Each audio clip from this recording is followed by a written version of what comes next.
ये कहानी कश्मीर के शालीमार बाग की है।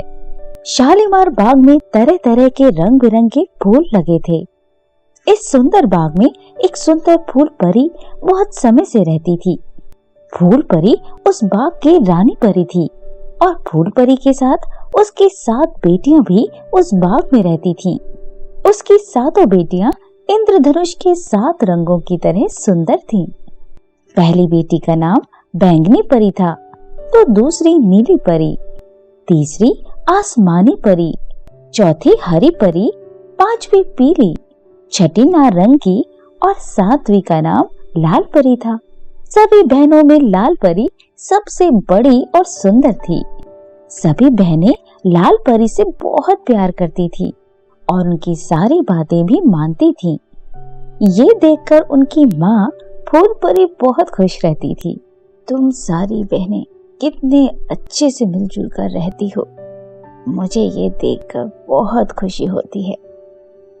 मैं तो अब बूढ़ी हो चली हूँ, पता नहीं कब मर जाऊं, पर मुझे अब कोई चिंता नहीं, क्योंकि मेरी लाडली बेटी लाल परी बहुत समझदार हो चुकी है और वो अब सारी बहनों को संभाल लेगी। हाँ माँ, लाल परी दीदी सबसे अच्छी हैं, वो हमारा बहुत ख्याल रखती हैं। अरे तुम लोग मेरी इतनी तारीफ मत करो। और माँ, आप बिना क्यों बार बार मरने की बात करती हैं? आपको कुछ भी नहीं होगा। नहीं बेटी, मैं अब बूढ़ी हो रही हूँ और मेरी तबीयत भी अब ठीक नहीं रहती है, इसलिए मैंने सोचा है कि मैं तुम में से किसी को रानी परी बना दूं। उसके बाद अगर मैं मर भी गई तो भी हमारा साम्राज्य चलता रहेगा। इसलिए मैंने सोचा है कि मेरी सबसे बड़ी और समझदार बेटी लाल परी अब इस बाग की रानी परी होगी। फूल परी की ये बात सुनकर सारी बहनें बहुत खुश हो जाती हैं और तालियां बजाने लगती हैं। पर उसमें से एक बहन नारंगी परी, जो लाल परी के बाद दूसरी सबसे बड़ी बहन होती है, वो लाल परी की सुंदरता से बहुत जलती है। इसलिए वो अपनी माँ की इस घोषणा से मन ही मन नाराज हो जाती है।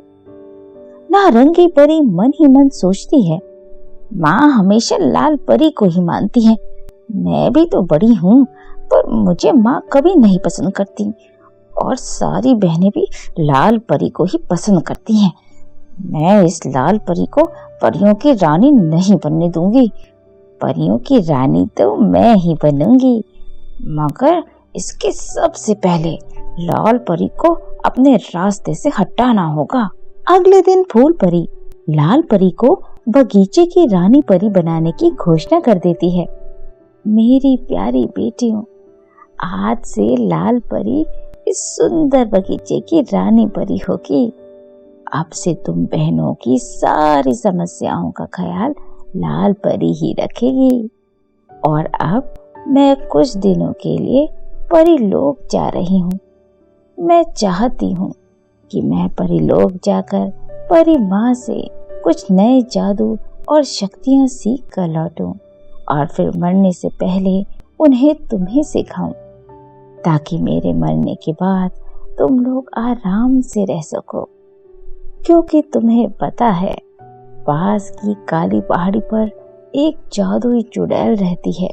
वो कभी भी हम पर हमला कर सकती है और इस बगीचे को हमसे छीन सकती है। ठीक है बच्चों, अब मैं चलती हूँ, तुम लोग आराम से रहना। इतना कहकर फूल परी परीलोक चली जाती है।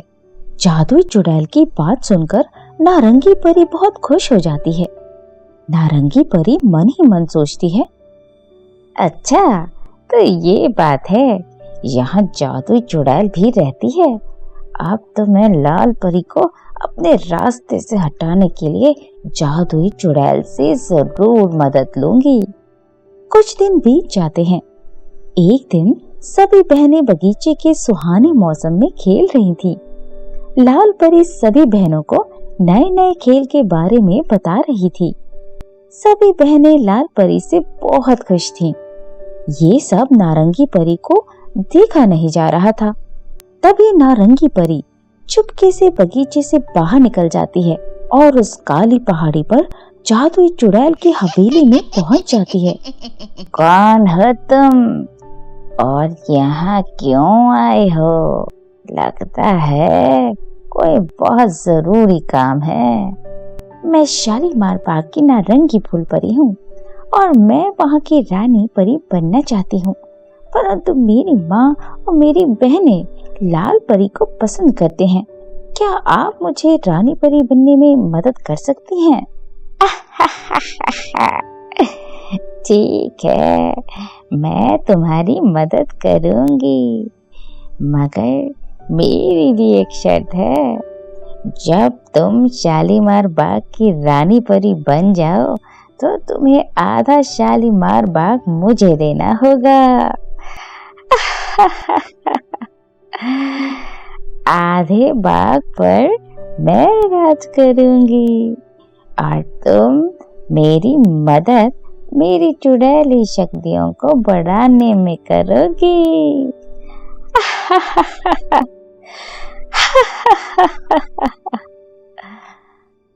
ठीक है जादुई चुड़ैल जी, मुझे आपकी शर्त मंजूर है। फिर ठीक है, मेरे पास एक जादुई दवा है। इस दवा को जो भी पीता है वो मेरे जादुई पिंजरे में कैद हो जाता है। तुम इस जादुई दवा को अपनी बहन लाल परी को पिला देना। वो इसे पीते ही मेरे कब्जे में आ जाएगी और फिर तुम शालीमार बाग पर राज करने लगना। आपका बहुत बहुत धन्यवाद। आप मुझे जल्दी से जादुई दवा की शीशी दे दीजिए, मैं कल ही उसे लाल परी को पिला दूंगी। ये लो और सुनो, कल जैसे ही सूरज ढलेगा उसी वक्त मैं तुम्हारे बगीचे में पहुंच जाऊंगी। उसी वक्त तुम इस दवा को लाल परी को पिला देना। इसके बाद नारंगी परी दवा लेकर जादुई चुड़ैल के महल से लौट आती है। अगले दिन जैसे ही शाम होती है और सूरज ढलता है, वैसे ही सभी रंगीन परियां बगीचे में खेलने निकल जाती हैं। सुनो बहनों, तुम लोग खेलो, तब तक मैं हमारी प्यारी रानी परी लाल परी के लिए स्वादिष्ट चाय बनाकर लाती हूँ। इसके बाद नारंगी परी चाय में चुपके से जादुई दवा मिला देती है और उसे लाल परी को पीने के लिए दे देती है। उधर जादुई चुड़ैल भी ये सब पेड़ के पीछे छिपकर देख रही होती है। लाल परी जैसे ही उस जादुई दवा को पीती है, तुरंत ही वो जादुई चुड़ैल के पिंजरे में कैद हो जाती है।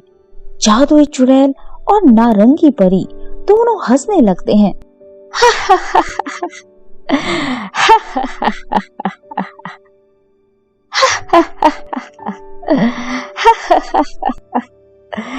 अब लाल परी को कोई नहीं बचा सकता। अब इस शालीमार बाग की रानी परी मैं यानी नारंगी परी हूँ। अब तुम सबको मेरी बात माननी पड़ेगी और जो भी मेरी बात नहीं मानेगा उसे जादुई चुड़ैल के पिंजरे में कैद होना पड़ेगा। आपका बहुत धन्यवाद जादुई चुड़ैल। शर्त के अनुसार आधे बगीचे पर अब आप राज कीजिए। लाल परी पिंजरे के अंदर से चिल्लाती है, कायर बहन, तुमने ये ठीक नहीं किया। तुमने धोखे से मुझे पिंजरे में बंद कर दिया। तुम्हें माँ कभी माफ नहीं करेगी। मुझे पिंजरे से बाहर निकाल दो, वरना बहुत बुरा होगा। तुम अब मेरा कुछ नहीं बिगाड़ सकती। अब तू वहीं पिंजरे के भीतर रह, वहीं मर।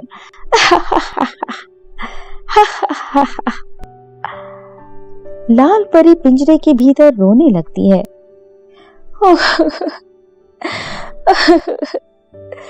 माँ, मुझे बचा लो। देखो, इस नारंगी परी ने जादू चुड़ैल के साथ मिलकर मुझे धोखे से कैद कर रखा है। मुझे बचा लो माँ, तुम कहाँ हो? जल्दी से आ जाओ माँ, वरना ये सारी बहनों को कैद कर लेगी। उधर परीलोक में फूल परी बहुत सारे जादुई शक्ति सीख चुकी थी और अपनी जादुई शक्ति से फूल परी परीलोक से ही अपने बाग को देख सकती थी। उसने जैसे ही अपने बगीचे को देखा तो देखा कि उसकी लाडली बेटी लाल परी चुड़ैल के पिंजरे में कैद है। वो तुरंत अपनी जादुई शक्ति से उड़कर बगीचे में आती है। छोड़ दे मेरी बेटी को बदमाश चुड़ैल, वरना मैं तुम्हें नहीं छोड़ूंगी। नहीं, इसे बिल्कुल भी मत छोड़ना। इसके साथ ही मेरी माँ को भी पिंजरे में कैद कर लीजिए। बेटी नारंगी परी, ये तुम क्या कह रही हो? तुम घमंड और जलन के मारे ऐसे सोच सकती हो, ये मैंने कभी नहीं सोचा था।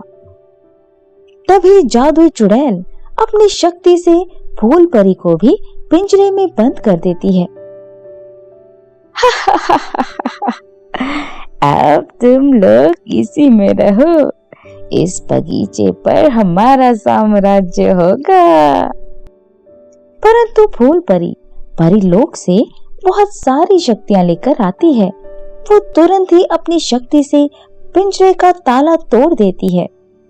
जादुई चुड़ैल के पास एक आईना होता है और उसकी सारी शक्ति उसी आईने में रहती है। फूल परी पिंजरे से निकलकर जादुई चुड़ैल के आईने को तोड़ देती है। देखते ही देखते जादुई चुड़ैल की सारी शक्ति नष्ट हो जाती है और वो वहीं गिरकर मर जाती है। सारी बहनें अपनी माँ और लाल परी की जय जयकार करने लगती हैं। तभी नारंगी परी शर्म के मारे अपनी माँ के पैरों पर गिर जाती है और माफी मांगने लगती है। मुझे माफ कर दो माँ, मैं जलन और लालच में आ गई थी। अब से मैं कभी भी किसी से जलन की भावना नहीं रखूंगी। फूल परी और लाल परी नारंगी परी को माफ कर देते हैं। अब वे सभी बहनें खुशी खुशी बगीचे में आराम से रहने लगते हैं।